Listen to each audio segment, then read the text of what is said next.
2 చోట్ల ఓడిపోయిన స్టేజ్ నుంచి 21కి 21 గెలుపు అన్నటువంటి దిశకి పవన్ కళ్యాణ్ తన అపజయాన్ని పాఠంగా నేర్చుకుని విజయానికి ఒక సోపానాలు వేసుకొచ్చారు.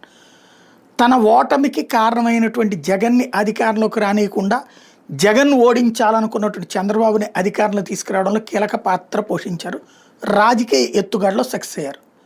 ఒంటరిగా పోటీ చేస్తే గెలవనని తెలిసినే జంటగా ముందుకు వెళ్ళాలన్నటువంటి రూట్లోనే సాగుతూ వచ్చారు. ఇది ఆయన అనుసరించినటువంటి వ్యూహం.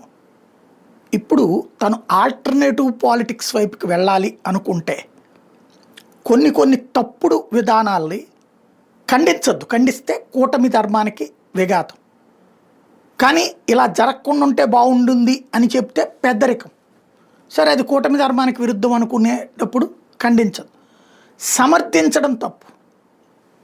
ఇంతకుముందు జగన్మోహన్ రెడ్డి హయాంలో జనసేన వాళ్ళది బ్లౌజులో చేయబెట్టి మరి నామినేషన్స్ లాగేశారు అన్న తప్పనినే మాట్లాడుకున్నాం కదా. అది తప్పనినే ఖండించాడు కదా పవన్ కళ్యాణ్. ఇవాళ పులివెందుల్లో జరిగిన అరాచకాన్ని అసలు మాట్లాడకుండా గెలిచిన వాళ్ళని అభినందిస్తున్నానంటే సరిపోతుంది.